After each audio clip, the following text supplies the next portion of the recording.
It's Chinese temp control, guys. SX Mini. M class, I believe they call this. Yeah, M class. Chinese temp control. What this is this is an SX Mini. Not the first version, but the newer temp control version, which now uses joules and temperature. You can use nickel wire just like with a DNA 40. You can use Canthal. You have 60 watts now instead of 40. But you have some different specs and stuff that I actually really like. There's some stuff I like better than Evolve's. There's definitely some stuff I like worse. But overall, I gotta say, this thing is pretty freaking cool. They're retailing for anywhere from about $200 to about $230 I've seen. They are good. They are the nicest Chinese mass-produced device I have found yet. Is it comfortable? Yeah, it's pretty damn comfortable, I'm not gonna lie. The screen, it's a little busy, but so was the last one. So let's just I've only had this thing a couple days. I'm not gonna do this as a final review. It's kind of like first thoughts, kind of better than, equal to, less than type thing with Evolve's chip and what I notice. So let's start off with the plus of this guy. An extra 20 watts. To a lot of people, that is going to be awesome, especially dual coil users. Especially dual coil nickel users will really like this. The next plus is the way it's calibrated. So with Evolve, they recommend you do a 0.15 ohm resistance coil for temp control. You can do a 0.1, you can do up to like a 0.28 or something like that, but it basically requires you to do a lot of wraps or use a really, really thin wispy wire, like 30 or 32 gauge. This one, instead of being calibrated to 0.15 like Evolve, is calibrated to 0.065. So what that means is you can do half the wraps, and it also means you can use 26 and possibly even 24 gauge nickel wire. So right now I've got on my plasma tank, my medium-sized plasma tank, I've got looks like 7 wraps, 3mm coil with 26 gauge nickel. And I must say, the 26 gauge is a whole new game. I mean, I can really fog it up. This is just a K-Fun with a plasma tank, but I can actually get some really decent vapor production out of a K-Fun. Check it out.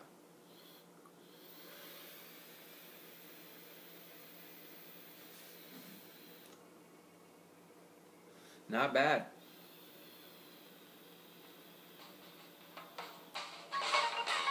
Not bad at all for a K-Fun.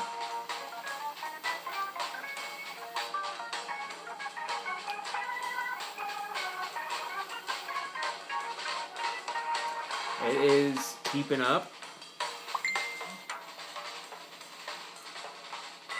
And it's getting noticeably better flavor with the thicker wire. So, if you were an Evolve DNA 40 fan and loved the way the nickel vaped but hated the 12 and 13 wrap coils and wanted something smaller, you will really like this. It is much easier to build on. Even if you're just using 28 gauge, you can get away with doing 6, 7 wraps and it'll still vape great. Whereas the Evolve board, if you want to do 6 or 7 wraps, you're going to have to use 30 gauge. So I've got 7 wraps with 3mm coil with 26 gauge nickel, and I am at a 0.07, which is pretty much perfect for the device. And I only have it at 25 joules. I also have it on powerful. It's still got the soft, normal, powerful settings like before, but I'm on 380 degrees. So this is where the device differs from the Evolve chip. So with the Evolve device, I'm typically vaping a dripper around 500 to 530, depending on the juice and the actual dripper and how much airflow it has. This one feels a lot warmer at lower settings. So I've got this at 380, and honestly, it feels a lot more like 550 or 560 on the Evolve board. So I'm not sure which device or which chip, the SX or the Evolve chip, is actually more accurate when it comes to temperature of the coil, but I'm kind of honestly leaning towards Evolve on what is more accurate, because if you set the Evolve chip to 380 and vape it like this, it will not produce like this one does at all. This one fogs it. I mean, I can kill this 3.5 mil tank in no shit 40 minutes with 26 gauge nickel. And 26 gauge nickel is a game changer to me. It's just thick enough to where you can re-wick your coils easily. You don't have to rebuild every time you want to change the cotton. And to me, you get a little bit warmer and a crisper flavor note off the 26 gauge than the 28 gauge. So, with all those good things being said, now for the bad things. The battery life. I have killed a battery at only 25 joules and 380 degrees in 4.5 hours flat. No problem. So the battery life, even when not turned up, is nowhere near as good as the Evolve chips. So if you're looking for a kind of a one device for all needs, and you don't want to be adding or swapping batteries or charging throughout the day, this device will not do it like the DNA 40 does, for me at least. I do love this thing. Which one do I like better? That's a tough question. That really is. If you're talking about which device do I like better for dual coils, it would most certainly be this guy.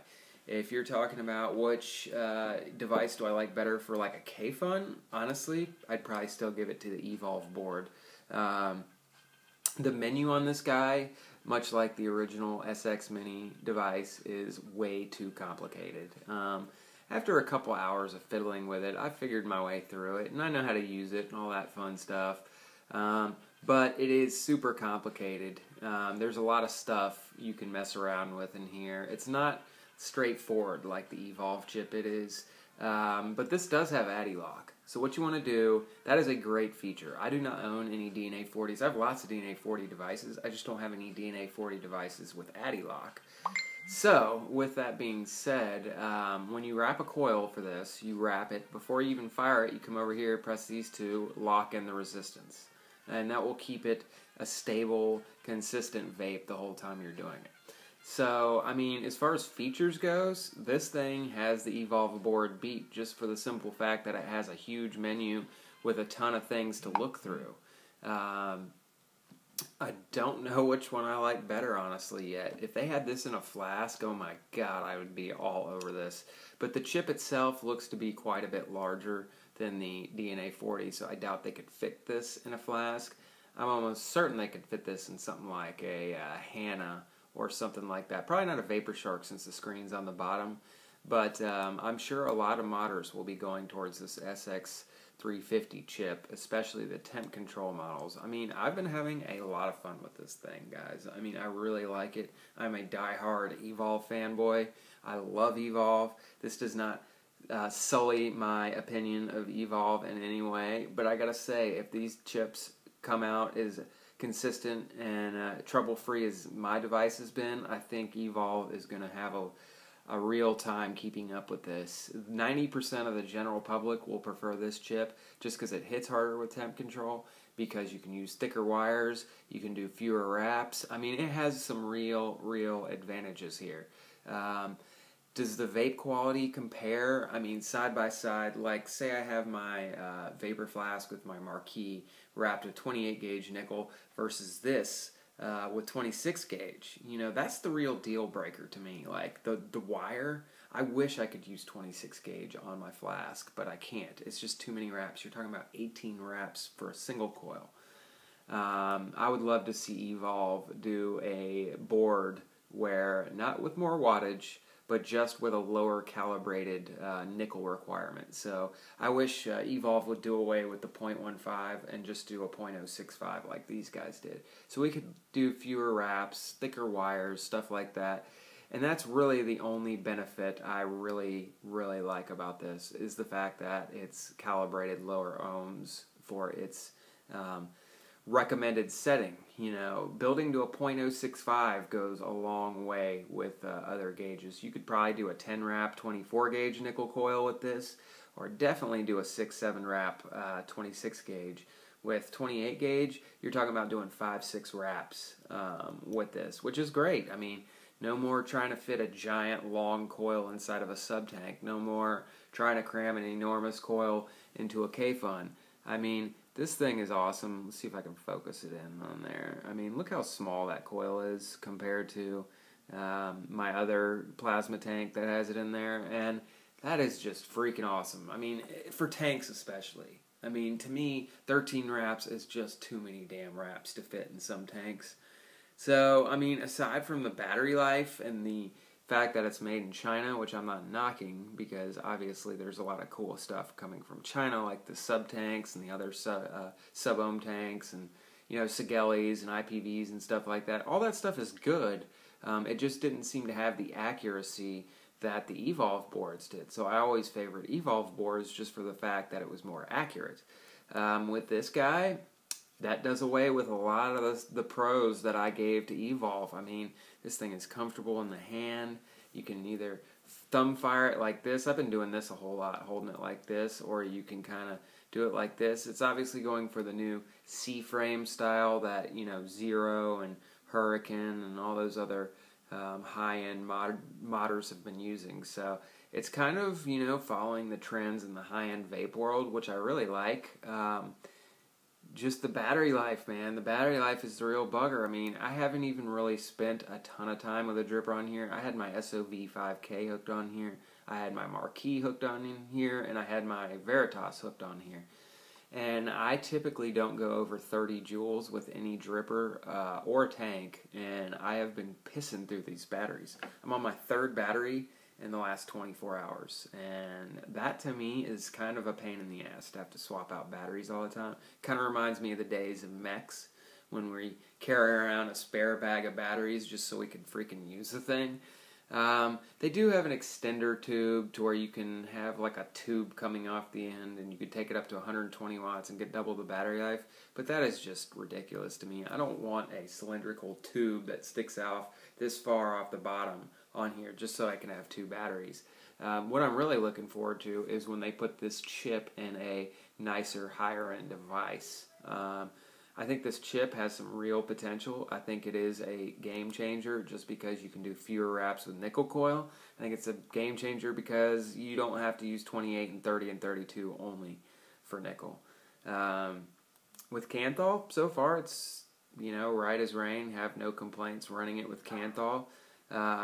Overall, they're really, other than the battery life and the fact that the menu is really complicated, I really can't find any cons to this. And trust me, guys, I wanted to find cons to this. I have been pro-American vaping for the last handful of months. I almost always try to go American when I can, but I gotta admit, he has done it and done it well. I mean, this product here is small, it's sleek, it's sexy.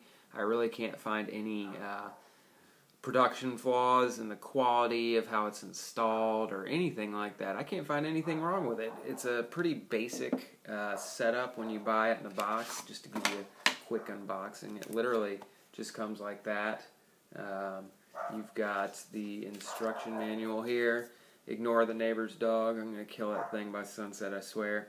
And you got your little instruction booklet in here, and it does have some useful stuff in there. So pretty simple box, pretty straightforward price. It's in the Vapor Shark Hannah price point, even really Vape too.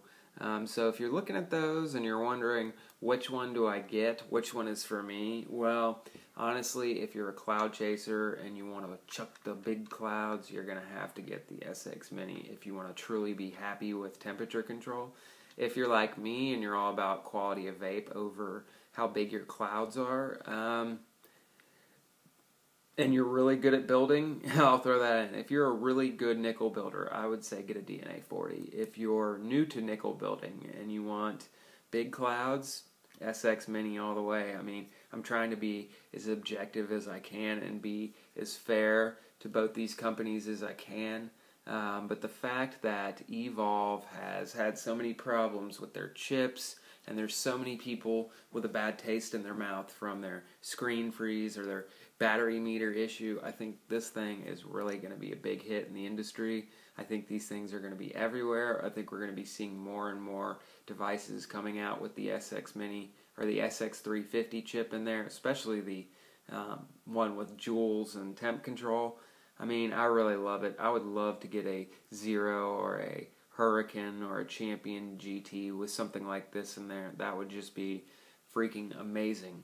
And what I would really like to see is some modders do a 26650 version with this chip, because that would be enough battery life for probably a full day.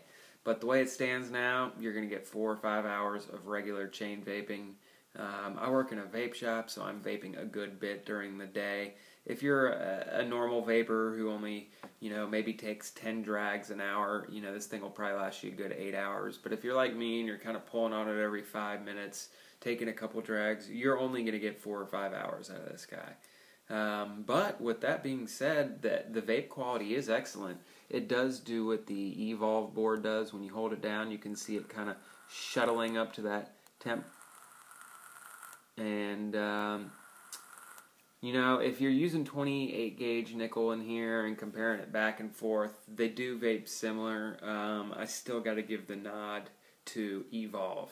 When you use the same gauge wire, if I use the same build, like say I have a 28 gauge 0.15, you can still use the 0.15 build on the SX Mini. You just got to come down and hit the Addy lock so it's calibrated properly before you start firing it. And when you go back and forth with the same atomizer on the same device, you do notice a subtle little difference. I almost like the way the Evolve board throttles up to the temperature more than the SX Mini, but not by much. And I gotta say, the fact that these chips are consistent and don't have problems goes a long way. And like I said before, if you're into cloud chasing or you just want to blow big giant plumes, this device is the way to go.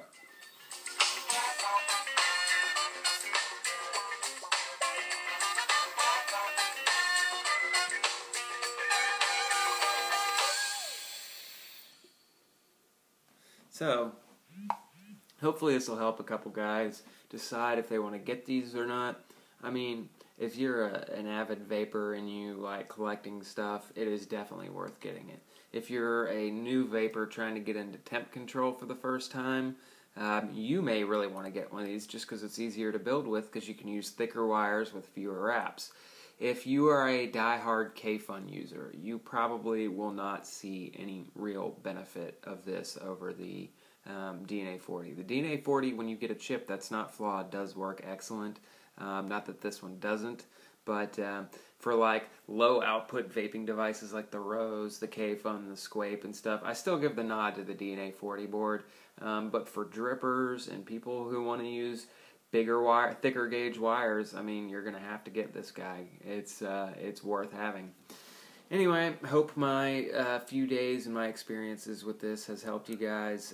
I will do a kind of final thoughts on this chip after I've had it another couple weeks, but so many people have asked me about this since I started posting pictures. I thought I'd do a little quick 2 or 3 day review with this guy, so hope it helped. Thanks for watching, guys. Be sure to subscribe if you want to check out the channel more, and thanks for watching. Peace.